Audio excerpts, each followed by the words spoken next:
Irmãos, nós vamos retomar a exposição do livro de Gênesis e nós paramos no capítulo 30, nós terminamos a exposição até o versículo 36.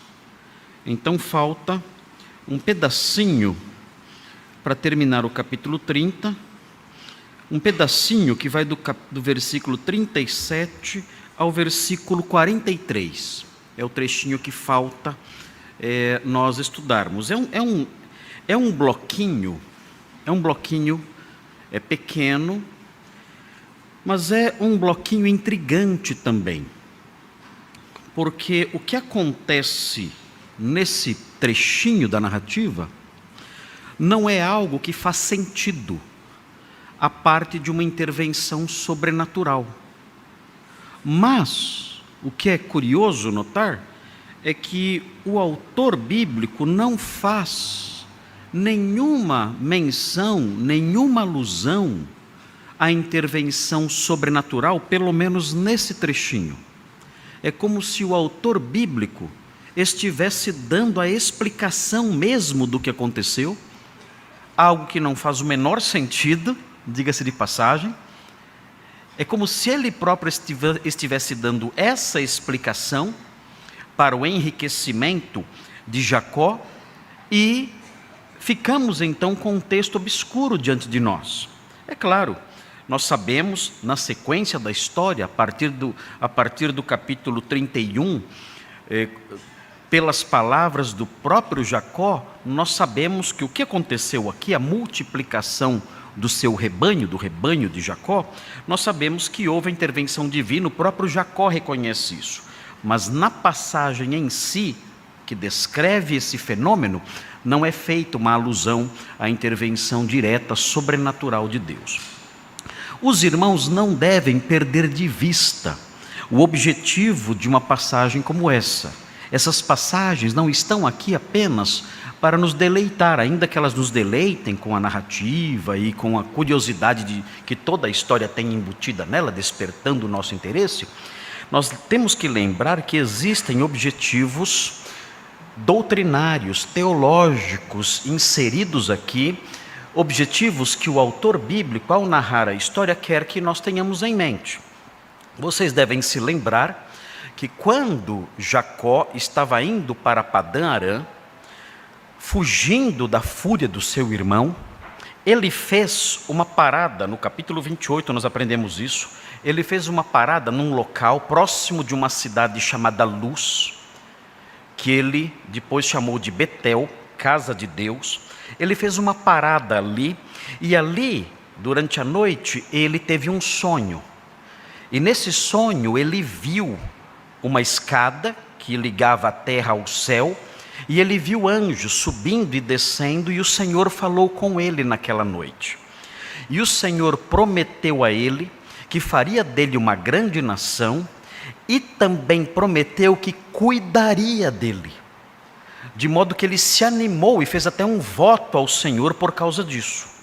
Então, depois do episódio de Betel, depois que essa promessa foi enunciada, em que Deus repetiu as promessas que havia feito aos seus ancestrais, Abraão e Jacó, falando sobre uma descendência e falando de abençoar todas as famílias da terra por meio dessa descendência, e depois de prometer que cuidaria dele, que nada faltaria a ele, então começa a história, que termina hoje, aqui no versículo 43, começa a história de como Deus cumpriu essas promessas. Como Deus cumpriu as promessas feitas em Betel.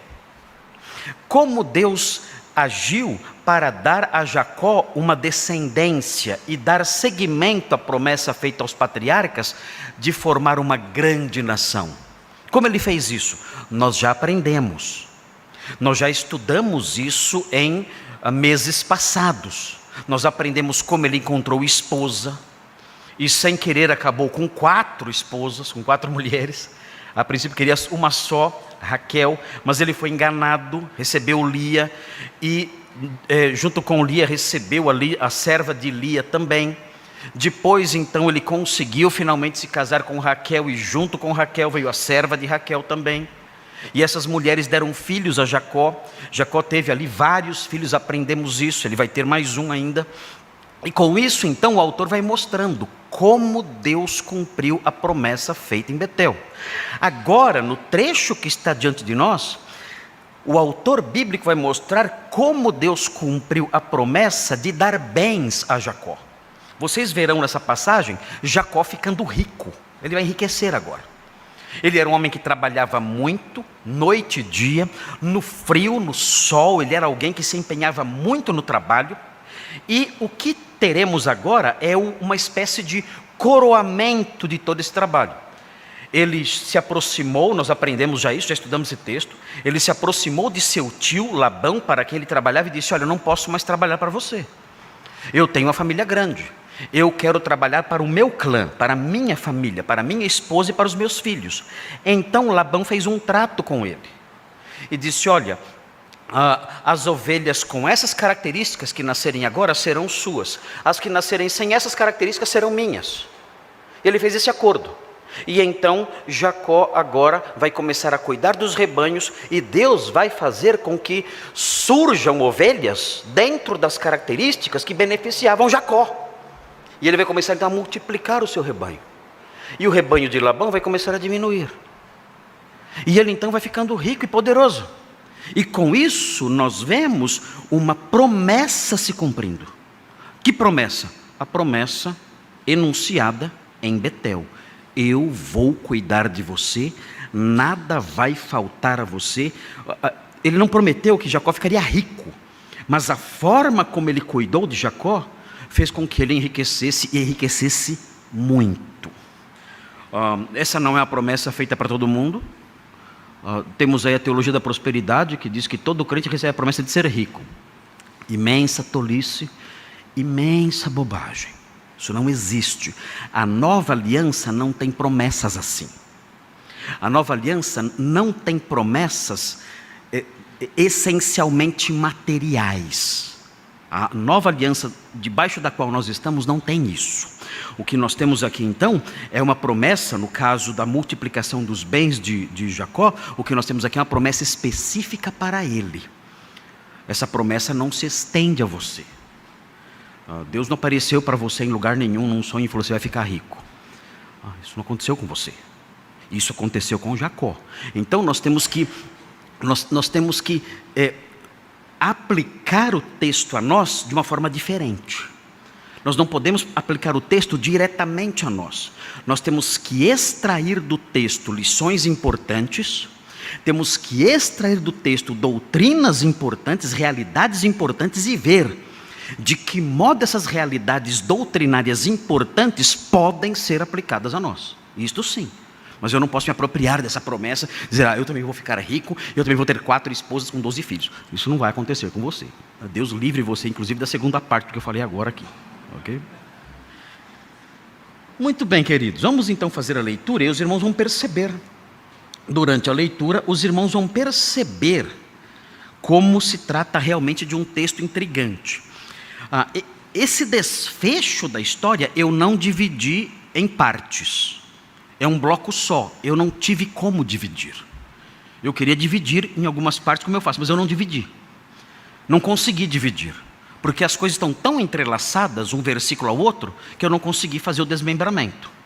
Então eu vou explicar o texto inteiro para os irmãos, dentro daquilo que é possível a explicação, e depois então vamos analisar as questões ligadas à doutrina, as questões ligadas a realidades teológicas presentes aqui no texto. Veja então o que diz: tomou então Jacó varas verdes de álamo, de aveleira e de plátano, e lhes removeu a casca em riscas abertas, deixando aparecer a brancura das varas, as quais assim escorchadas pôs ele em frente do rebanho, nos canais de água e nos bebedouros, aonde os rebanhos vinham para dessedentar-se, e conceberam quando vinham a beber.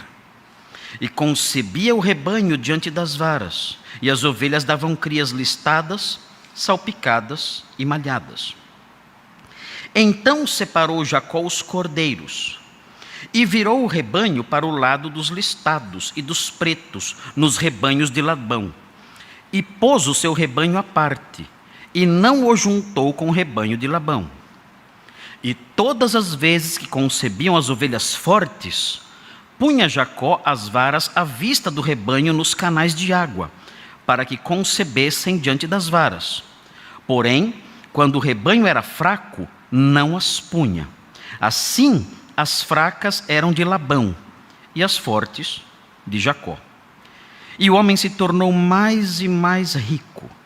Teve muitos rebanhos e servas e servos, e camelos e jumentos. Então vejam que texto estranho este. Como ele pôde praticar esse tipo de reprodução seletiva? O que ele faz aqui? Ele trabalha com reprodução seletiva. Mas como ele faz isso? Ele faz isso de um modo supersticioso. Ele acredita em certas coisas que simplesmente não correspondem à realidade científica, que simplesmente não correspondem à realidade natural das coisas. Vejam, os versículos 37 a 39 mostram o procedimento dele. E o que ele faz é algo que dá resultados, mas que cientificamente é impossível dar resultados. Porque ele parte do pressuposto de que os animais, ao conceberem diante de uma visão específica, isso vai afetar a aparência dos filhotes. Então o que ele faz? O texto diz que ele pega varas verdes, e ele pega varas verdes de certos tipos de plantas que ele acreditava serem eficazes nisso. Esse homem, ele tem crendices aqui. Vocês se lembram da história das mandrágoras? Que as mulheres acreditavam que se fizessem ali talvez um chá com mandrágoras ou coisa assim, isso iria despertar a libido e também faria com que elas ficassem férteis. Elas criam nisso. Aquelas mulheres criam nisso. Pergunta: Deus fez com que elas ficassem, Lia ficasse fértil por causa das mandrágoras? Fez. Raquel ficasse fértil por causa das mandrágoras? Fez. O que fez Raquel ficar fértil? Foram as mandrágoras? Claro que não, foi o próprio Deus. Mas ela acreditava nisso e ela usou isso. E aqui nós temos Jacó acreditando nisso. Ele acredita que se ele pegar certos tipos de plantas, o álamo, a aveleira e o plátano, essas plantas, e pegar varas verdes e remover a casca, deixando a parte branca dos galhos expostos ali, e colocar isso diante dos rebanhos, nos bebedouros, e os animais cruzarem diante da visão desses galhos, isso faria com que essa visão influenciasse a aparência dos filhotes. E ele faz isso. Já imaginaram se isso funcionasse mesmo? Como seria isso? O texto diz que os animais vinham ali, onde iam se dessedentar, e eles concebiam quando vinham beber. E concebia o rebanho diante das varas, e as ovelhas davam crias, então, listadas, salpicadas e malhadas. Como explicar isso? Era pura superstição. Nós não cremos nessas coisas, assim como não cremos em mandrágoras, no poder das mandrágoras. Mas era o que acontecia aqui. Nós, diante dessas informações que procedem do texto, nós ficamos imaginando, mas o que aconteceu então? E a única explicação para isso, nós encontramos no sobrenatural. Deus, ainda que estivesse lidando com alguém supersticioso, marcado ali por ignorância, Deus teve misericórdia dele e foi fiel às suas promessas. E será que Deus faz isso? Ou será que Ele só nos abençoa quando nós sabemos tudo e não temos falhas nenhuma em nossas informações? Deus é misericordioso. Assim como Ele foi misericordioso com Raquel, que acreditou que as mandrágoras a deixariam fértil e a abençoou, nós aprendemos que Deus faz isso aqui. Deus abençoa Jacó apesar das imperfeições da sua compreensão. Jacó não tinha que ser um expert em reprodução seletiva. Não tinha que ser um grande biólogo, conhecedor de biologia. Não tinha que ser isso para Deus ser misericordioso para com ele. Deus então interferiu, apesar da superstição de Jacó, e fez com que aquelas medidas funcionassem. É interessante, se os irmãos olharem no capítulo 31, versículo 10, versículos 10 a 13, nós vemos Jacó falando, e isso faz toda a diferença aqui, porque ainda que ele fosse supersticioso, ele reconhece a fonte primária do seu sucesso e do seu enriquecimento. Veja o que ele diz às suas esposas aqui. Ele diz assim, 31, versículos 10 a 13, ele fala: pois chegado o tempo em que o rebanho concebia, levantei os olhos, é Jacó falando com suas esposas, e via em sonhos que os machos que cobriam as ovelhas eram listados, salpicados e malhados. E o anjo de Deus disse em sonho: Jacó. Eu respondi: eis-me aqui. Ele continuou: levanta agora os olhos e vê que todos os machos que cobrem o rebanho são listados, salpicados e malhados, porque vejo tudo o que Labão te está fazendo. Eu sou o Deus de Betel, onde ungiste uma coluna, onde me fizeste um voto. Levanta-te agora, sai desta terra e volta para a terra de tua parentela.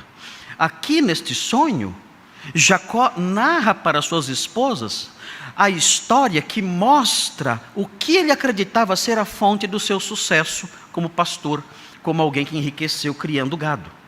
Ele diz: olha, Deus me abençoou. O anjo do Senhor se revelou como aquele que atuou fazendo isso. Inclusive, essa conexão desse texto com o texto que nós estamos estudando é algo tão claro, é algo tão real, tão evidente, que existe um escrito judaico que explica que a proliferação dos animais de Jacó era decorrente do fato de Deus transportar as ovelhas de Labão para o rebanho de Jacó, para que eles se cruzassem ali e nascessem ovelhas salpicadas. Era uma explicação que os judeus davam.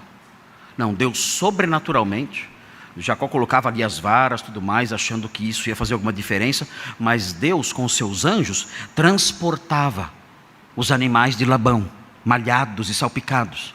Transportava, talvez vinha voando, né? As ovelhinhas vinham trazidas ali por anjos, e ele colocava ali então as ovelhinhas ali perto dos animais de Jacó, e elas cruzavam então, e depois Deus devolvia. Era assim.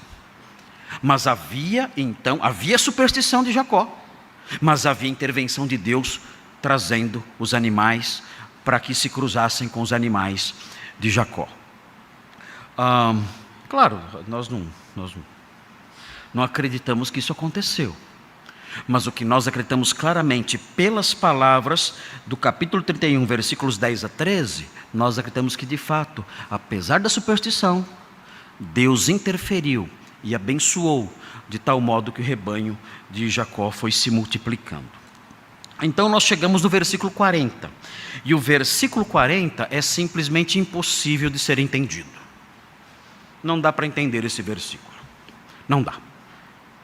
Você lê o versículo 40 e você fica olhando para ele e você não consegue conectar as frases, você não consegue explicar o sentido das expressões que estão aqui.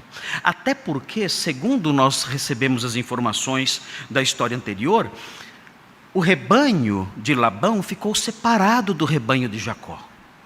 Então, como pode esse versículo fazer sentido? O texto diz: então separou Jacó os cordeiros e virou o rebanho para o lado dos listados e dos pretos nos rebanhos de Labão. O que significa isso? O que significa virou o rebanho para o lado dos listados e dos pretos nos rebanhos de Labão que não estavam lá? Tinham sido separados. Labão separou seus rebanhos, deixou longe dos rebanhos de Jacó. E aí continua, e pôs o seu rebanho à parte, e não o juntou com o rebanho de Labão. Mas isso já tinha acontecido. E o que isso significa? Nós não sabemos. O que é dito é o seguinte: dizem as pessoas que estudam as Escrituras e tentam achar algumas explicações dentro da gramática mesmo, da composição do texto, é o seguinte, eles dizem o seguinte: olha, o que pode ter acontecido aqui é que o autor bíblico está narrando o que aconteceu ao longo de 6 anos. Porque nós sabemos que as regras do jogo foram mudadas ao longo de 6 anos. A princípio, Labão falou assim: olha, as salpicadas embalhadas são suas, as demais são minhas. Ok. Nós sabemos, Jacó diz, que Labão mudou as regras do jogo umas 10 vezes. Quando ele percebia que só estavam nascendo ovelhas e outros bodes malhados, ele então mudava: não, agora os malhados são meus. Aí começava a nascer salpicado. Malhados são meus, salpicados são seus. Aí começava a nascer salpicado. Não, então agora salpicado é meu, malhado é seu. Aí começava a nascer malhado. Aí ele mudava de lá, agora. Então ficava desse jeito. Ele ia mudando as regras do jogo na medida que ele via que os rebanhos estavam se multiplicando de tal forma que beneficiasse Jacó. Então é possível que esse versículo é uma junção de tudo. Nós tenhamos aqui nesse versículo a descrição de coisas que aconteceram ao longo de 6 anos e que não respeitam mais, deixaram de respeitar as regras iniciais. Pode ser isso. Aqui parece que os rebanhos de Labão estão próximos e Jacó está cuidando deles. E ele então continua usando esses métodos aí de reprodução seletiva. Parece que é isso que está acontecendo aqui, mas nós não conseguimos conectar a descrição desse versículo com o que foi dito anteriormente. Parece que a única explicação é entender que é uma descrição de coisas que aconteceram ao longo de 6 anos. Lembrem-se, Jacó trabalhou 7 anos por sua esposa e recebeu Lia. Ele trabalhou mais 7 anos para receber Raquel, e agora 6 anos para obter seu rebanho. Foram 20 anos de trabalho para ter família e patrimônio. 20 anos de trabalho para ter esposa, filhos e patrimônio. Eu sei que os jovens querem ter tudo isso em 2 anos, né? Mas a vida real é essa aqui. A vida real é um pouco mais difícil, né? Você não consegue, você não entra numa empresa e fala: eu quero ser gerente, quero ser vice-presidente, CEO dessa empresa amanhã. Isso não vai acontecer, né? Tem que existir todo um trabalho lento. E isso está acontecendo, todo esse processo de 20 anos está acontecendo sob a bênção e as promessas de Deus. Imagina você que nem a promessa tem. Pode ser que só dê resultado daqui uns 40 anos, se der resultado. Então é assim que funciona a realidade. A Bíblia nos coloca com o pé no chão. A Bíblia mostra como as coisas funcionam neste mundo de fato. Então, nós temos aqui isso, o desfecho de um processo que vem aí se estendendo por mais de 14 anos já. Ele está trabalhando pelo seu patrimônio, e esse trabalho durará 6 anos. Já trabalhou 14 pela sua família, agora mais 6 pelo seu patrimônio. E depois que ele tem tudo pronto, então, aí ele parte para a sua terra. E vai seguir aí os seus rumos e vai realizar aí os seus objetivos aí conforme Deus mostrar para ele e ir abençoando esse homem. Mas essa é a realidade presente aqui. Então, esse versículo 40 pode ser um resuminho dessas alternâncias ao longo de 6 anos em que Labão ia mudando a estratégia para tentar obter o máximo de vantagem possível de Jacó sem conseguir. O que está acontecendo, o que nós vemos acontecer na sequência, é o enriquecimento de Jacó e o empobrecimento de Labão. Labão vai ficar bem mais pobre. Vejam a sequência aí, vejam agora os versículos 40 e 42. Agora, ele não vai somente selecionar os animais a partir da aparência. Agora ele vai também selecionar os animais a partir da força. Ele quer um rebanho caracterizado pelos traços que lhe pertencem, e ele quer também um rebanho forte. E ele vai continuar então trabalhando. Vejam o que ele faz agora. Esse homem é muito esperto. Estava funcionando. A superstição estava funcionando. E ele então dá sequência à sua estratégia. Veja o que diz o texto no versículo 41. E todas as vezes que concebiam as ovelhas fortes, aquela ovelhona que parecia um boi, gorda, bonita, quando concebiam as fortes, punha Jacó as varas à vista dos rebanhos nos canais de água, para que concebessem diante das varas. Então, agora, elas vão conceber, são ovelhas fortes, eu vou colocar as varas para que elas nasçam com uma aparência que me favoreça. Elas nasçam salpicadas, malhadas, pintadas. Eu não quero somente animais nascendo com essa aparência, eu quero que os animais que nasçam com essa aparência sejam fortes. Ele prossegue, 41, 42 agora. Porém, quando o rebanho era fraco, quando aparecia lá uma ovelhinha, bem minguada, que mal conseguia ficar de pé, bem fraquinha, assim, essa aqui eu não vou colocar as varas. Deixa nascer de qualquer jeito aí. Se vier para mim, está ótimo. Se não vier, é de Labão. E vejam, quando porém o rebanho era fraco, não as punha. Assim, as fracas eram de Labão e as fortes de Jacó. Qual era o problema disso? Irmãos, numa sociedade agropastoril, isso aqui é uma desgraça. Quanto valia? Era gado pequeno. Não era gado grande, era gado pequeno. Não era gado de grande porte, era gado de pequeno porte. Mas o que acontecia? Quando uma ovelha é fraca, quanto ela vale? Quanto vale essa ovelha? Não vale nada. Vale pouco, não vale nada. E uma ovelha fraca produz o quê? Filhotes igualmente fracos. Então um rebanho fraco é um rebanho insignificante e sem valor nenhum. Não vale nada. Quem vai querer? Você leva suas ovelhas para vender em algum ponto ali de comércio. Na antiguidade, na cidade talvez, em algum ponto comercial ali. Alguma praça, algum lugar assim. E você expõe ali o seu rebanho. As pessoas olham e dizem, mas o que eu vou querer com isso aqui? Quanto eu vou dar nisso aqui? Isso aqui não vale nada. Olha essas ovelhas. Eu não consigo nem berrar essa ovelha.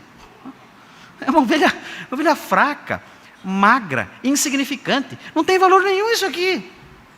E com isso, então, o rebanho de Labão ia decaindo mais e mais. Enquanto isso, o rebanho de Jacó, forte, valioso e numeroso, crescendo cada vez mais. O que ele fazia então? O texto fala que por causa da força do rebanho, evidentemente um rebanho forte valia muito mais. Certamente então ele vendia esse gado miúdo, de pequeno porte, e ele adquiria outras coisas com o dinheiro da venda. E ele foi então multiplicando o seu patrimônio. Veja o que acontece no versículo 43. O homem se tornou mais e mais rico. E ele deixou de ter só gado de pequeno porte. O que ele fez? Ele começou a comprar outros rebanhos, outros animais, bois, vacas. Ele começou a aumentar o seu empreendimento ali como um criador. E o texto prossegue, e servas e servos. Ele passou a ter um séquito ali de trabalhadores, de pessoas que trabalhavam para isso, tornou um grande empresário, na linguagem moderna. E mais, veja, interessante aqui, ele comprou camelos. Irmãos, camelo na época era o Corolla 2023. Camelo era caro. Camelo era... Fala um carro caro aí, pastor. Eu não sei, eu só tenho uma Weekend 97, eu não sei. Não sei. Mas ter camelos naquela época era uma demonstração de muito poder aquisitivo. Ele passou a ter muitos camelos. Ali, um rebanho de camelos. Era um animal raro e caro. E ele passou a ter isso. E além de ter também muitos jumentos. Tudo isso decorrente do quê? Do seu rebanho forte e grande. E assim ele se enriqueceu. É interessante notar, os patriarcas eram todos ricos. É impressionante notar isso. Agora, na sequência, quando vem agora os filhos todos de Jacó, nós não vemos essa riqueza toda na vida particular deles. Mas os primeiros patriarcas, Abraão, Isaque e Jacó, eles eram ricos. É interessante notar isso. Se vocês olharem, vejam o pai de Jacó, no capítulo 26. Virem um pouquinho as páginas da Bíblia e vejam aí. Capítulo 26, versículo 13. Nós temos aqui Isaque. O texto fala que Isaque, depois de muitas dificuldades ali com as pessoas da terra, ele conseguiu encontrar um lugar plano, um lugar largo, como diz o texto, um lugar largo, e ali então ele se estabeleceu e começou a trabalhar, e o texto diz no versículo 13, enriqueceu-se o homem, prosperou, ficou riquíssimo. Ficou riquíssimo esse homem, muito rico. Vejam voltando um pouco, o avô de Jacó. Vejam o capítulo 12, o avô de Jacó, Abraão. Voltem para o 12 e vejam o versículo 16. Falando aqui sobre as relações entre Faraó, Sara e Abraão. O texto diz, este Faraó, por causa dela, Sara, tratou bem Abraão, o qual veio a ter ovelhas, bois, jumentos, escravos e escravas, jumentas e camelos. Abraão era rico, se enriqueceu. Abraão era rico, Isaque era rico e Jacó ficou rico agora. Isso mostra o cuidado de Deus, a promessa de Deus. Isso aqui não é para nós, mais uma vez. Ninguém pense, então Deus prometeu que eu vou ficar rico. Não prometeu, você vai continuar pobre. Né? Não sei que você rale bastante, mas vai continuar pobre. Mas o que é curioso notar aqui é que na Bíblia, essas pessoas que têm muitas posses, elas não são estigmatizadas. E é importante termos na nossa cabeça, não há necessariamente uma conexão entre maldade e riqueza. Não há. E eu quero deixar esse parênteses bem claro aqui, porque a nossa cultura brasileira, nós fomos ao longo dos anos doutrinados por certas ideologias. Aos pouquinhos. Nós crescemos nas últimas décadas, nós crescemos com certos doutrinamentos. E esses doutrinamentos envolvem certas mentiras que foram colocando na nossa cabeça. Uma delas é a seguinte, olha, o rico é mau, o pobre é bonzinho. O rico oprime, o pobre é oprimido. E nós crescemos ouvindo isso. O rico é mau, o rico é explorador, o rico é perverso, o rico ele arranca tudo de você. Você que é pobre, você é um coitadinho, você é uma pessoa boa e você está sofrendo essa opressão toda dos ricos. E nós crescemos assim. Então se alguém é rico, eu tenho que ter raiva dessa pessoa. E se alguém é pobre, automaticamente ela é pobre, ela é boazinha. Quando você tem na conta, eu tenho uma conta no Bradesco com R$500. Essa pessoa é uma pessoa boa. Qual a relação entre uma coisa e outra? Não, se ela é pobre, ela é uma pessoa boa. Se ela é rica, ela é má. Na Bíblia nós nos livramos dessas bobagens. Na Bíblia nós aprendemos que existem pessoas ricas que são santas, piedosas, abençoadas por Deus com propósitos específicos. Pessoas riquíssimas que Deus na sua bondade usa para atingir seus objetivos, seus propósitos e tudo mais. E aprendemos que há pobres que são maus. Aprendemos que há pobres que são perversos. Aprendemos que há pobres que são ingratos. Aprendemos que há pobres que são incrédulos e escarnecedores. E vice-versa. E encontramos também ricos perversos e pobres santos. Nós aprendemos isso. O que nós temos que fazer é cada um de nós, na nossa condição, avaliar que tipo de gente nós somos. Se eu sou um homem rico, eu devo avaliar. Eu sou um homem rico. Essa minha condição, eu vivo essa minha condição para a glória do meu Deus. Eu, como rico que sou, Deus me deu tudo isso por sua graça. Ele é dono de todas as coisas. Ele é o Senhor das galáxias. Ele me deu essa condição. Eu vivo essa condição para a sua glória. Eu faço justiça aos meus empregados. Eu faço justiça com os bens que eu tenho. Eu os emprego para a prática da justiça. Eu sou honesto nas minhas negociações, na condução dos meus negócios, da minha empresa. Eu glorifico a Deus com essas coisas. Eu pego dos meus bens que sobejam e eu socorro os meus irmãos que padecem.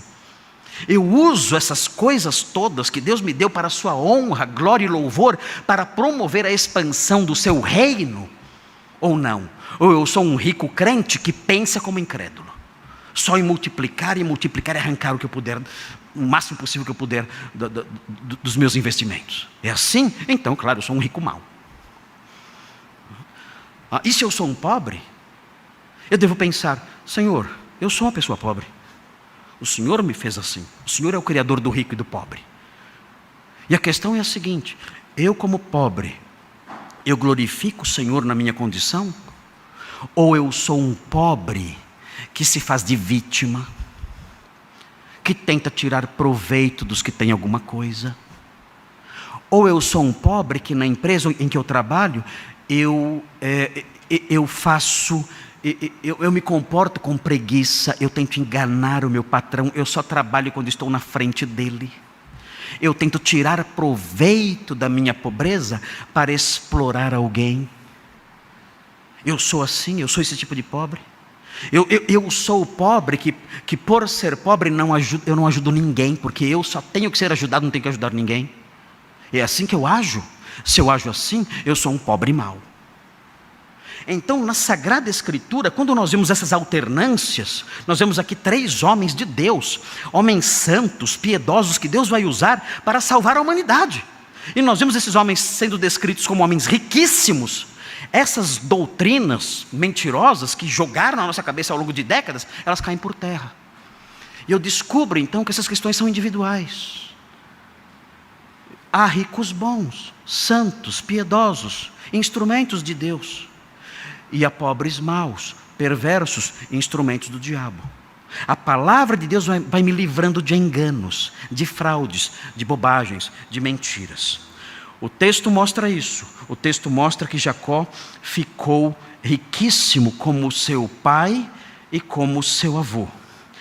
E tudo isso que vemos aqui está ligado à promessa do capítulo 28. Capítulo 28, Deus fez promessas. Deus então agora cumpre tudo isso. Então, quando nós chegamos no versículo 43, que os irmãos acabaram de ler aí, quando nós chegamos nesse versículo 23 de Gênesis 30, nós chegamos ao cumprimento pleno da promessa de Deus feita a Jacó em Betel. Deus prometeu. Passaram-se 20 anos. Deus cumpriu. Que lições eu aprendo disso? Eu aprendo que eu vou ficar rico também? Não. Eu aprendo lições sobre o caráter de Deus, sobre o modo como Ele trabalha. As promessas aqui presentes, ou mencionadas no capítulo 28, não são para mim. Mas há lições que emanam disso tudo, desse trato de Deus com o seu povo, há lições que emanam disso que são para mim. E nós vamos enumerá-las agora. Quais são as conclusões que nós extraímos de um texto como este aqui? Agora nós vamos trazer tudo isso para a nossa realidade. Nós temos aqui, eu mostrei para os irmãos até onde é possível, num texto antigo e truncado em alguns momentos como esse, eu mostrei o significado. Tentei mostrar o significado. É difícil mostrar o significado, especialmente no versículo 40. Falei para os irmãos, o versículo 40 é um versículo difícil de detectar o significado. Mas nós, mesmo com a dificuldade do versículo 40, nós entendemos o que aconteceu. Entendemos, o geral nós entendemos. E eu fui mostrando para os irmãos, ainda que rapidamente, muito brevemente, eu mostrei o significado das palavras e dos versículos que Gênesis registra aqui. Agora, a partir de agora, tendo terminado a explicação referente ao significado, eu vou apresentar para os irmãos a significância. O que é isso? O pastor falou do significado. Agora o pastor vai falar da significância. O que é a significância? A significância é o que esse texto representa para a nossa vida. Para nós. O significado é algo objetivo, tem um significado só. A significância, ela pode se multiplicar. Esse texto pode significar, no sentido de significância, pode significar várias coisas importantes. Ele tem valores importantes para mim. E eu tenho que extrair então agora desse texto a significância. A partir do significado, e respeitando o significado, eu vou pensar desse texto a significância. E os irmãos vão me acompanhar. Eu vou respeitar o significado, não vou fugir do significado. Não vou atribuir significados novos ao que eu falei, não. Mas o que eu falei em termos de significado vai servir de base para a significância, para a relevância do texto para as nossas vidas. E é muito importante isso. Nós aprendemos, Jacó ficou rico, tinha camelo, tinha jumento, ovelhas gordas. Ele tinha tudo isso aí, ótimo, amém. Sorte dele. Agora, o que isso significa para mim, para vocês? Temos a história de um homem que viveu essa realidade. Agora estamos falando para pessoas do século 21, no Brasil, numa realidade difícil, que parece que nunca muda, né? Sempre em luta, sempre em dilemas, sempre sob ataques, o cristianismo. O que esse texto tem a nos dizer, o que esse texto tem a nos ensinar? Em primeiro lugar, importante, decorrente do significado, e que eu quero destacar para vocês. Notem bem, Deus é a primeira lição, é a primeira lição que envolve essa significância. Deus nos abençoa, apesar das nossas crenças infantis e da nossa ingenuidade. Vou repetir. Deus é tão bondoso, Deus é tão compassivo, que Ele nos abençoa, apesar das nossas crenças infantis e da nossa ingenuidade. É verdade que Ele não nos prometeu bens materiais, mas Ele nos abençoa, apesar das nossas crenças infantis e da nossa ingenuidade. As minhas filhas acreditavam quando eram pequenas, elas acreditavam que o ovo de chocolate que elas ganhavam na Páscoa era trazido por um coelho. E eu quero lhes apresentar o coelho.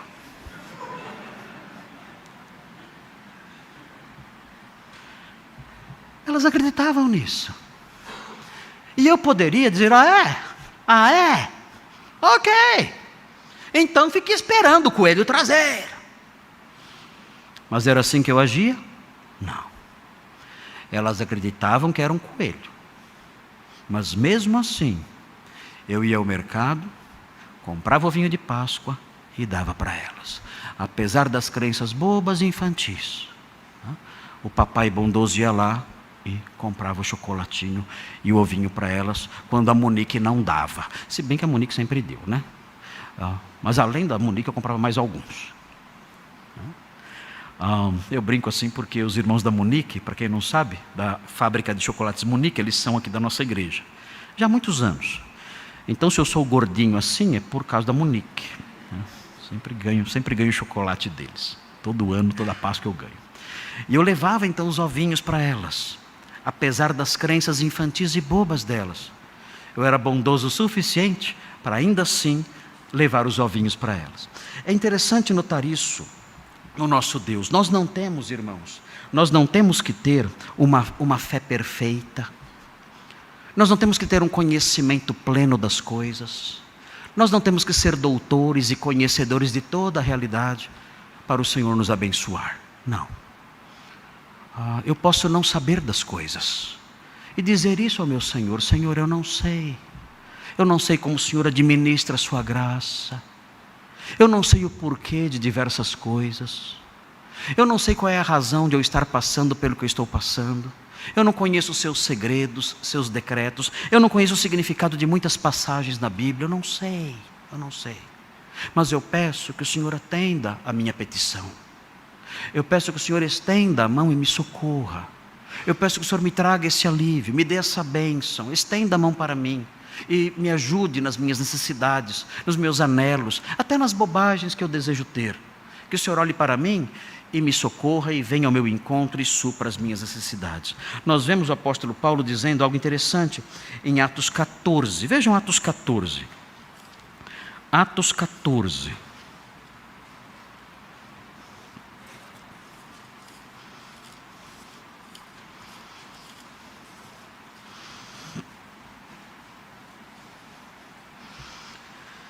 Atos 14, é interessante, os versículos 15 a 18, os antigos acreditavam, os romanos em especial acreditavam que o deus da colheita era Demétrio. Então se eles colhiam e tinham uma boa colheita, é porque Demétrio, deus da colheita, Dionísio, deus da colheita, tinha abençoado as colheitas. E eles então adoravam Dionísio e faziam festas a Dionísio, esperando ali receber boas colheitas, e as boas colheitas vinham. Eles se alegravam e faziam festas e oferendas a Dionísio. Os gregos acreditavam que Ceres era a divindade responsável pelo sucesso nas colheitas. Mas vejam o que diz Paulo em Atos 14. Atos 14, 15 a 18. Diz assim: Paulo e Barnabé falando aos cidadãos da cidade de Listra, que eram supersticiosos, que atribuíam o sucesso nas colheitas a esses deuses todos. Ele diz assim em Atos 14, 15: Senhores, por que fazeis isto?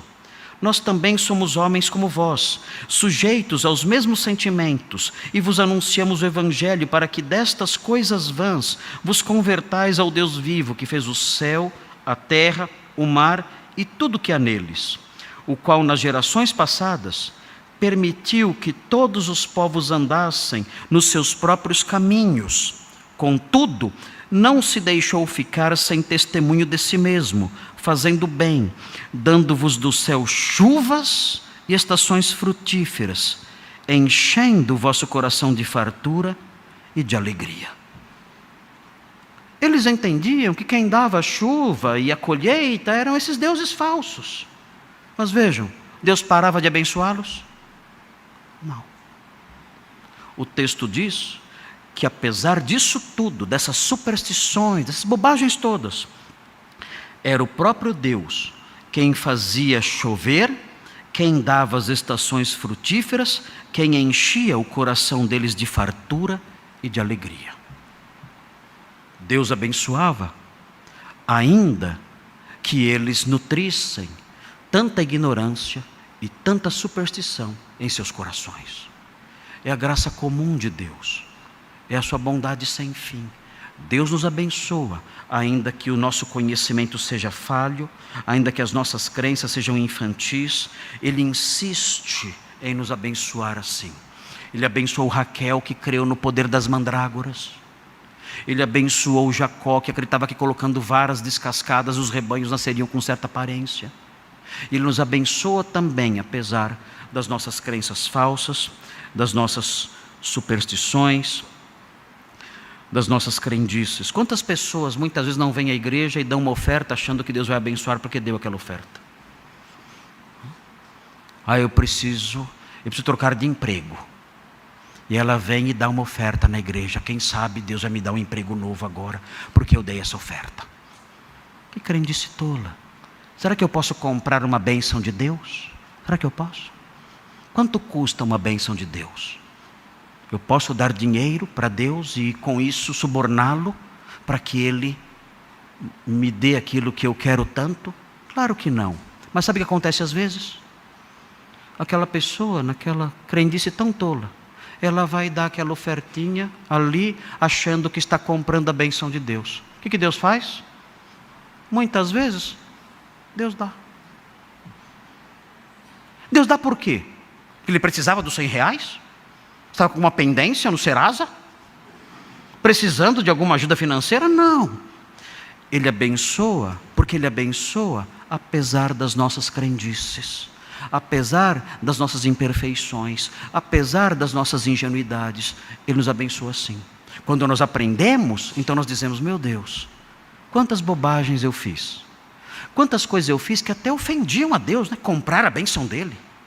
Como eu agi de modo ofensivo a Deus e até blasfemo. Mas como Ele foi bondoso e paciente comigo, apesar dessas coisas que eu fiz de errado. E assim é o nosso Deus, e nós aprendemos essa realidade teológica nessa passagem que está diante de nós. Outra lição, outra lição conectada ao significado, e que nós temos como algo que podemos chamar de significância. Deus é o Senhor da genética. Essa é a segunda lição importante aqui. Deus é o Senhor da genética. Todos os seus traços genéticos têm uma origem primária. Todos. Você é assim. Você pode não gostar, mas você é assim porque Deus, no seu poder infinito, na administração soberana e sábia do seu poder, Ele fez você desse jeito que você é. Ah, eu sou baixo. Deus fez você assim. Ah, eu queria ser mais magro. Eu queria ser mais forte. Eu queria ter os olhos azuis. Deus fez você desse jeito. Ele é o Senhor da genética e ele é quem desenha cada traço daquilo que você é fisicamente. Ele é o Senhor da genética. Quando eu era garoto, eu não gostava de mim. Achava que eu era feio. E mais tarde eu descobri que eu tinha toda a razão. Mas, enfim. Mas eu não... Achava que eu era baixinho. Olha que absurdo. Queria ser mais alto, tudo mais. Revoltado ali porque eu queria ser mais alto. Os moços querem, né? Querem ser mais bonitos para conquistar namoradas mais facilmente. Não é assim? Nós queremos ser mais bonitos com esse único objetivo. Não é para minha mãe ficar orgulhosa, que eu queria achar namoradas com mais facilidade. Lógico. Né? E essas coisas assolam o coração dos jovens. Eles sofrem. Os jovens sofrem com problemas de autoaceitação. Eu não me aceito como eu sou. Eu queria ter o cabelo diferente. Eu queria ter os olhos diferentes. Eu queria ter a altura diferente, o peso diferente. Enfim, eu queria ter outra aparência. E se tornam, às vezes, pessoas infelizes e tristes. Fazem até tratamento, né? Terapia e tantos tratamentos aí. Quando uma lição básica de Gênesis 30 pode ajudar a se libertar disso tudo. Deus faz ovelhas malhadas quando Ele quer. Deus faz ovelhas pintadas quando Ele quer. Ele controla tudo. Ele controla as aparências físicas de todas as pessoas que nascem na terra. E Ele fez você assim. Ele teceu você no ventre da sua mãe. Cada célula, cada gene, tudo Ele desenhou. E Ele fez você desse jeito. Aliás, o texto do Pentateuco é surpreendente. Ele nos surpreende de uma forma gritante quando nós lemos uma passagem como o Êxodo 4, por exemplo. Vejam o capítulo 4 do Êxodo. Isso aqui é algo que nós não conseguimos entender. Oh, meu Deus! Mas isso aqui, na nossa mente limitada, beira a injustiça. Vejam o que diz Êxodo 4, Deus falando. Ele fala assim: então disse Moisés ao Senhor, Êxodo 4:10. Vejam isso, é assustador isso.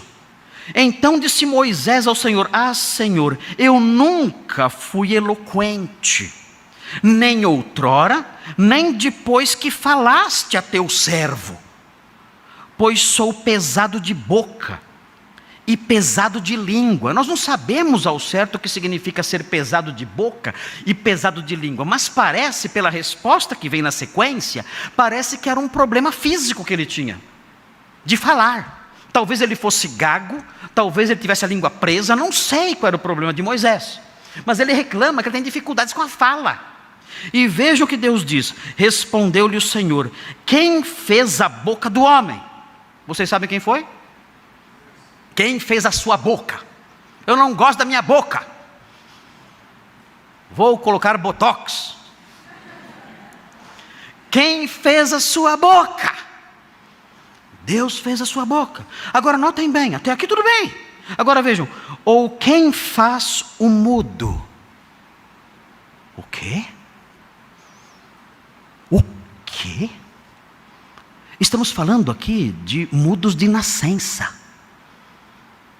Ele faz no ventre da mãe uma boca defeituosa, que não vai permitir que a criança fale. Quem faz o mudo ou o surdo? Quem?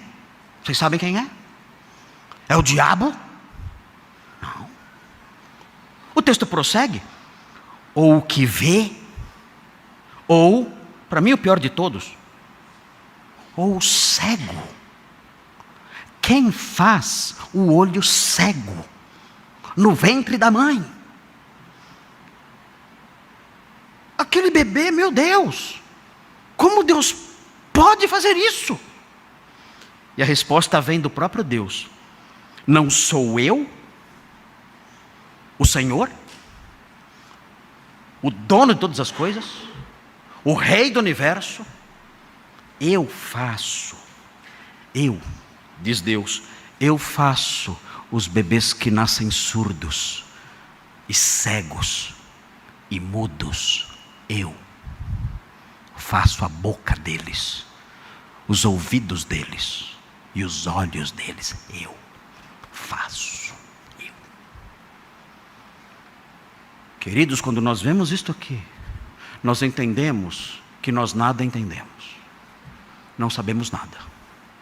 E esse Deus que faz bebês surdos, mudos e cegos é de um amor infinito. Ele é definido como próprio amor.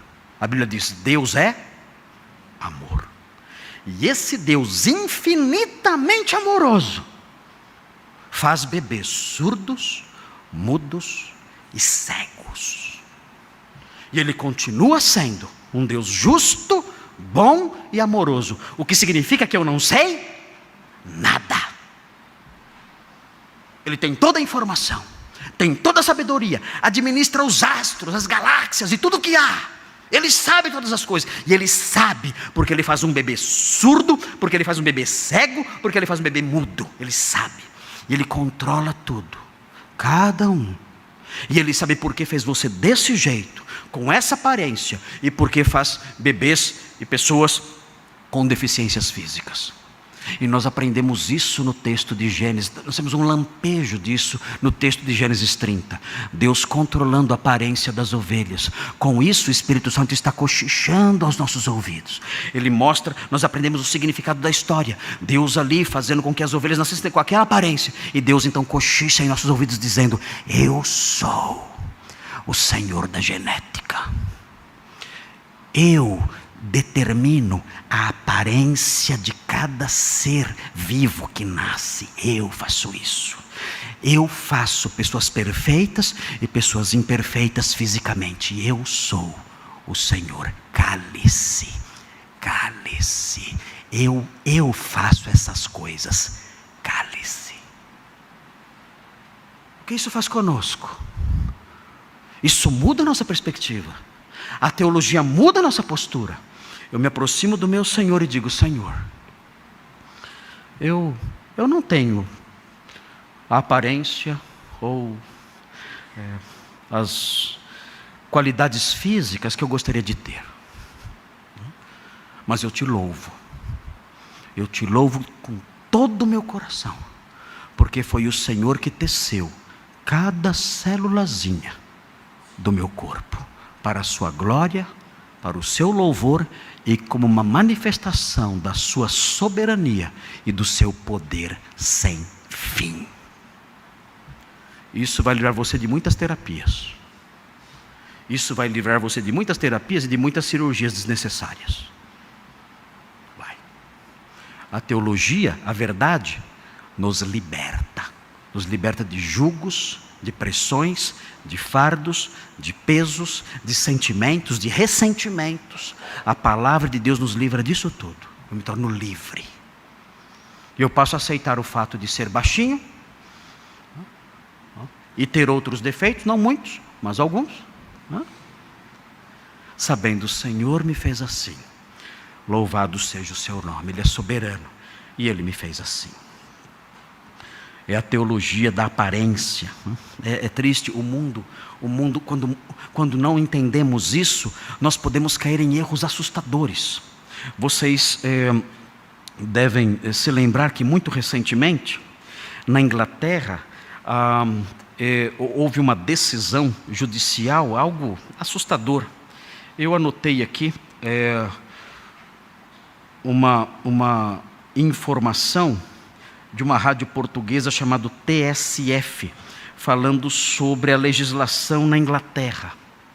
Vejam o que a ausência da compreensão do Senhor Deus como Senhor soberano sobre a genética e como aquele que faz crianças, inclusive com defeitos físicos. Vejam o que a ausência dessa compreensão produz. Eu anotei aqui essa notinha da rádio portuguesa chamada TSF. Diz assim: a legislação atual na Inglaterra, país de Gales e Escócia, limita a interrupção da gravidez apenas às 24 semanas de gravidez. Ou seja, as mulheres nessas regiões, Inglaterra, país de Gales e Escócia, só podem matar seus bebês no ventre até 24 semanas de gravidez. 24 semanas são quantos meses? Quanto? 6 meses? Então, crianças até 6 meses podem ser arrancadas aos pedaços do ventre da mãe. Mas vejam.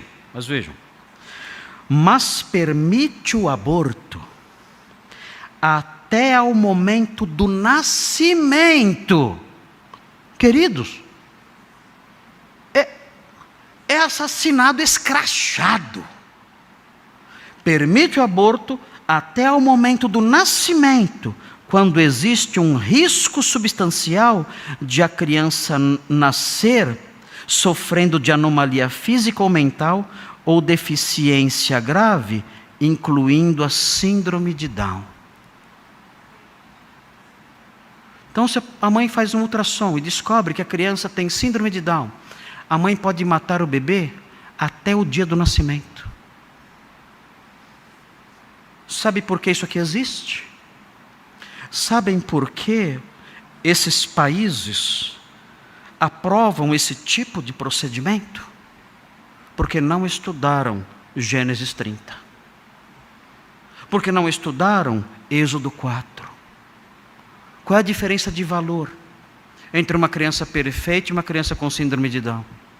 Absolutamente nenhuma. Deus fez as duas. E as suas vidas são sagradas e são intocáveis. Isso não é questão de discussão entre direita e esquerda, não. Isso é uma questão doutrinária, cristã. É uma realidade bíblica, sagrada, intocável. O ventre materno é um templo sagrado.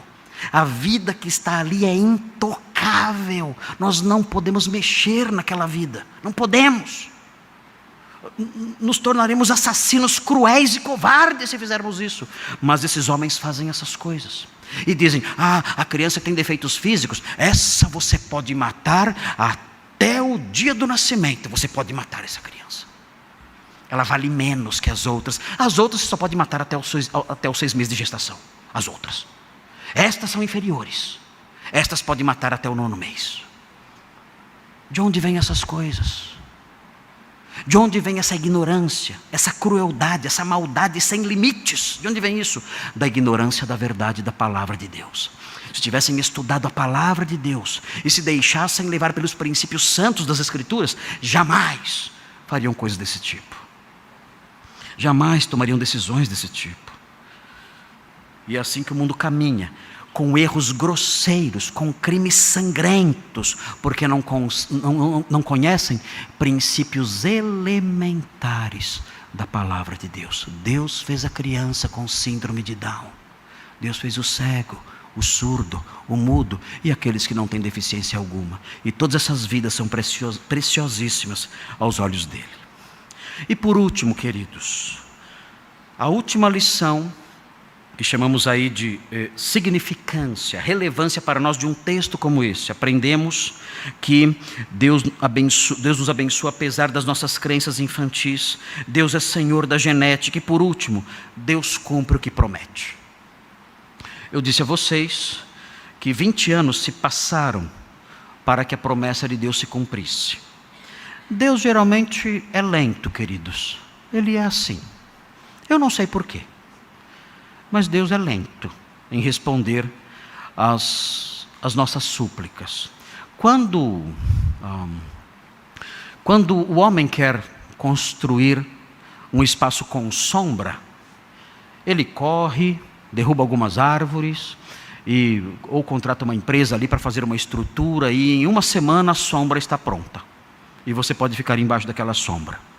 Quando Deus quer construir um lugar com sombra, Ele faz uma sementinha cair na terra. E Ele manda a chuva. E manda o sol. E os anos passam e passam e passam. Muitos anos. E então, depois de décadas, está ali uma grande árvore. E pronto, nós temos ali um lugar com sombra. Deus é assim. Esse é o nosso Deus. Ele realizou os atos criadores em pouco tempo. Mas de um modo geral, o modo como Ele age conosco é com lentidão. O próprio Senhor Jesus disse que Ele parece demorado em nos atender. E de fato é assim. O Senhor trabalha lentamente em nossas vidas. Talvez porque Ele queira que nós amadureçamos, desenvolvamos certas virtudes como a paciência, a perseverança. Mas uma coisa nós sabemos, apesar dessa lentidão, ou aparente lentidão de Deus, Deus sempre cumpre o que promete. Sempre. E há uma promessa da nova aliança, que é extremamente importante para todos nós. Nós estamos sempre, nós aqui no Brasil, e vemos aí crentes no mundo todo, nós estamos sempre em crise, sempre. Eu vou completar 60 anos, dentro de 6 meses. Eu completei 26 anos como pastor aqui nesta igreja. Na semana passada, dia 25 de janeiro, no feriado, eu completei 26 anos como pastor aqui. Tenho vivido a minha vida na transição aí dos 2 séculos. Eu vivi na era antes computador, pré-computação e pós-computação. Eu sei o que é a Idade Média, eu estive lá. Eu sei o que é a Idade Média. Tantos anos se passaram, olho para trás e eu penso, eu não sou velhinho, né? Apesar dos mais jovens acharem que eu seja. Mas a vida inteira, queridos, a vida inteira, eu cresci, amadureci, estou envelhecendo, ouvindo o seguinte: o Brasil é o país do futuro. Que futuro é esse que nunca chega? O Brasil é a bola da vez. Depende do jogo. Porque o que é isso? Deve ser a bola da vez do que? Vai para a caçapa de uma vez por todas? É isso? Eu não sei. Mas quando nós chegamos nesse ponto da vida, ouvindo ainda a mesma coisa, vamos melhorar, agora vai, faz o L que vai. E você faz o L, faz o B, você faz o alfabeto inteiro. E não vai. Nunca vai. Nunca vai. E descobrimos o quão ingênuos nós somos. Quão bobos nós somos em esperar algum grau de felicidade substancial nesta vida. E olhamos para isso e dizemos: Senhor, o que nos resta aqui? O que nos resta aqui neste mundo? Nessa vida que é tão passageira, que passa tão depressa, que voa. A Bíblia fala, o texto bíblico diz que os anos da nossa vida sobem a 70 anos. Em havendo maior vigor, chegam aos 80. Nesse caso, a maior parte desses anos é canseira e enfado. Eu faço as contas. Até 70, eu só tenho mais 10. O resto é canseira e enfado. E nós olhamos para tudo isso e dizemos: Senhor, o que vale a pena aqui? O que de fato vale a pena aqui? A nossa vida se escorre pelos nossos dedos. E como passou depressa, meu Deus! Dentro de 6 meses eu vou poder usar o cartão de idoso. Eu não acredito nisso. Eu não estou acreditando nisso. Não é possível. Mas eu vou pagar meia para entrar no zoológico. Eu não posso acreditar. Como passou depressa. Alguns dias atrás, semanas, dias atrás, eu estava pedindo para minha filhinha Helena, que agora que casou recentemente, eu estava pedindo para alguém pegá-la e levá-la para o berçário. Eu estava brincando aqui, correndo aqui, e alguém veio e pegou a Heleninha e levou para o berçário. A Simone, eu estava ouvindo a gravação do sermão, um sermão antigo, e nesse sermão eu falo: alguém, por favor, pegue a minha filhinha Heleninha, que está aqui brincando. Parece que foi ontem que eu estava pedindo para alguém pegar a Heleninha e levar para o berçário. Hoje ela é uma senhora. Casada.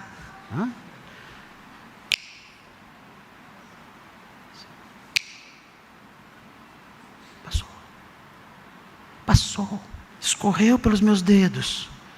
Ah, Senhor, como eu queria eternizar aquele momento e ficar falando por anos e anos. Peguem a Heleninha, peguem ele. Eu queria eternizar aquele momento, mas ele foi tão fugaz, ele foi embora. Passou, escorreu, voou. E dentro de 6 meses eu estarei lá, na vaga de idoso, com meu cartãozinho no carro. Qual é o sentido dessa vida? Qual é o sentido disso aqui? Nós lutamos e perseveramos e seguimos em frente. Qual é o sentido disso tudo? A vida é tão breve, passa tão depressa. Queridos, talvez para os mais jovens, isso tenha um significado menos forte. Talvez para aqueles que estão agora no vigor da idade, na busca de suas conquistas profissionais, acadêmicas e tantas coisas, tantos desafios e sonhos, talvez isso tenha uma força menor. Mas para nós, que já vivemos um pouco mais, o que eu vou dizer agora adquire uma coloração extremamente viva. E o que é isso? O que eu vou dizer agora, que adquire nessa fase da vida, e outros aqui que estão nessa fase também vão concordar comigo,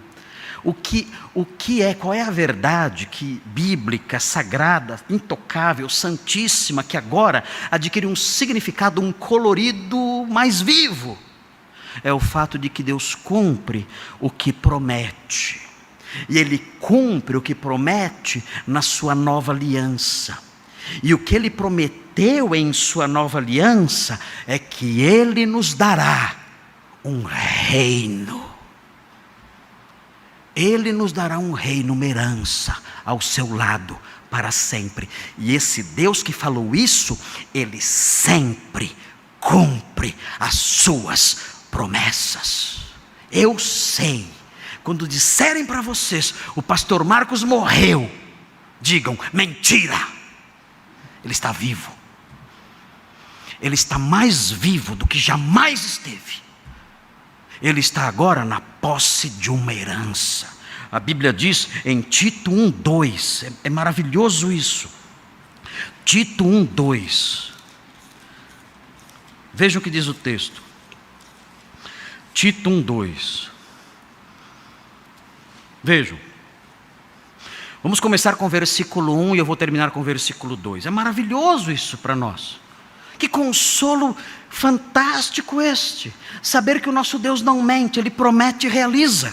Vejam o que está escrito aqui. Tito 1, começando com o versículo 1.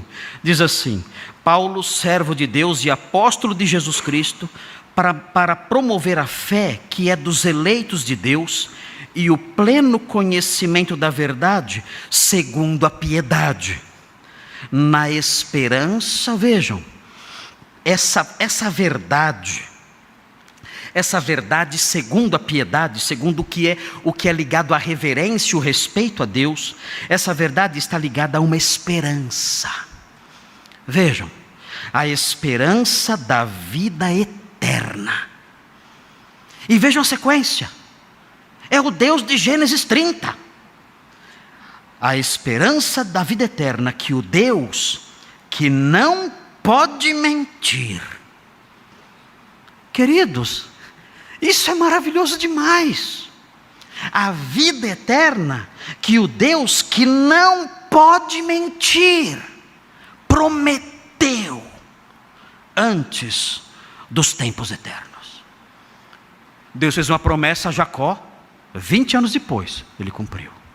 Aqui está dizendo que Deus tem uma promessa de vida eterna, uma promessa antiga, que Ele prometeu segundo a mensagem da verdade e da piedade. Ele prometeu antes dos tempos eternos, a vida eterna segundo o Evangelho.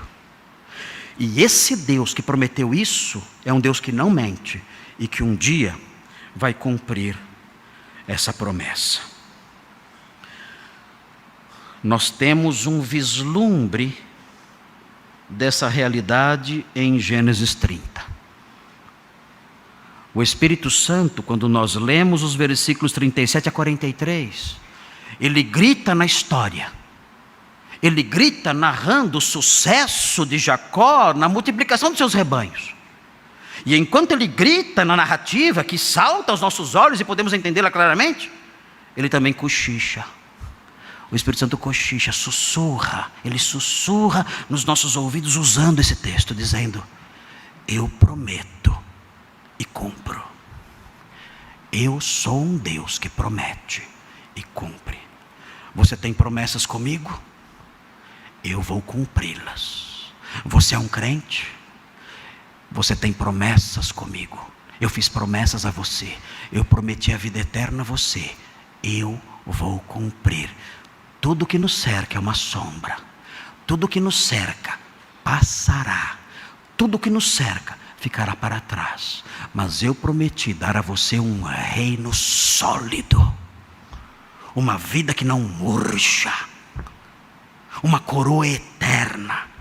Uma felicidade tão grande que você não poderá contê-la. Ela explodirá dentro do seu coração. Eu prometi isso a você.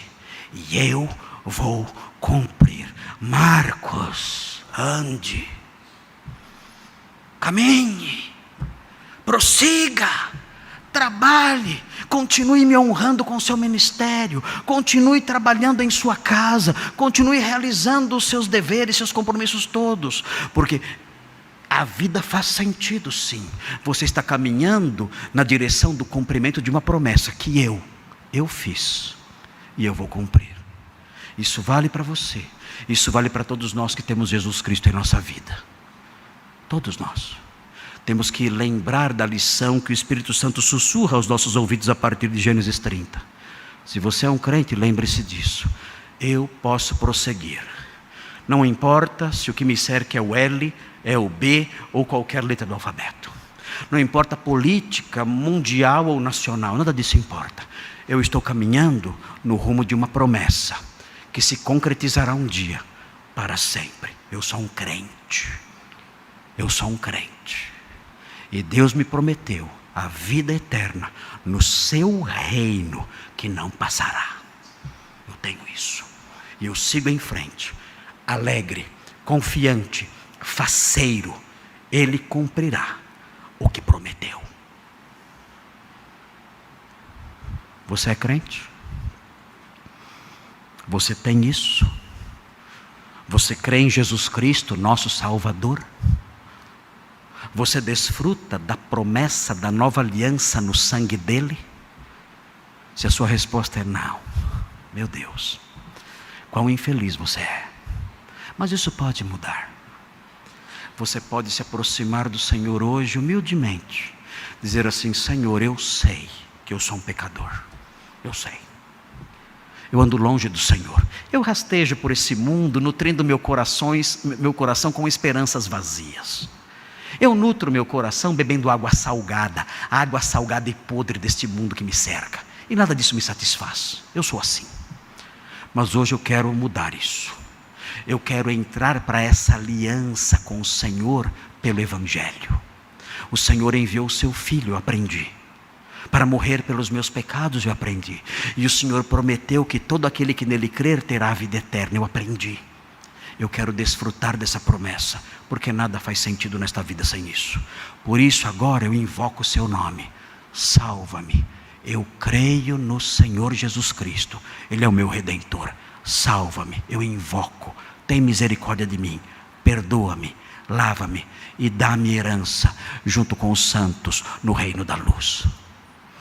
O Senhor ouvirá. Vai ouvir. Ele prometeu. Ele prometeu que ouviria. Ele não pode mentir. Faça isso hoje. Creia no Salvador e desfrute dessa esperança que o Senhor um dia realizará na vida de todos aqueles que estão vivendo sob a sombra da sua cruz. Oremos. Santo Deus, muito obrigado por esse texto maravilhoso que o Espírito Santo nos concedeu e a partir do qual podemos aprender tantas lições preciosas. Ajuda-nos, ó Deus, a assimilá-las e a viver de acordo com elas. O Senhor é um Deus bondoso que nos abençoa apesar das nossas crendices tolas. O Senhor é o Senhor da genética e nós louvamos o seu nome porque o Senhor controla todas as coisas nesse aspecto. E o Senhor é um Deus que não mente, cumpre suas promessas. Isso nos dá descanso, alegria e vigor para prosseguir. Obrigado por essas coisas. Ajuda-nos para que elas entrem na nossa alma, nos santifiquem e nos ajudem, ó Deus, no viver cristão a honrar o seu nome sempre. Abençoa aqueles que não te conhecem, que ainda hoje seu Santo Espírito sopre o hálito da vida em seus corações, para que abram sua mente e recebam Jesus Cristo em suas vidas, nasçam de novo e sejam salvos, desfrutando alegres da esperança que o Senhor concede àqueles que creem no Mestre crucificado. Em nome dele oramos. Amém.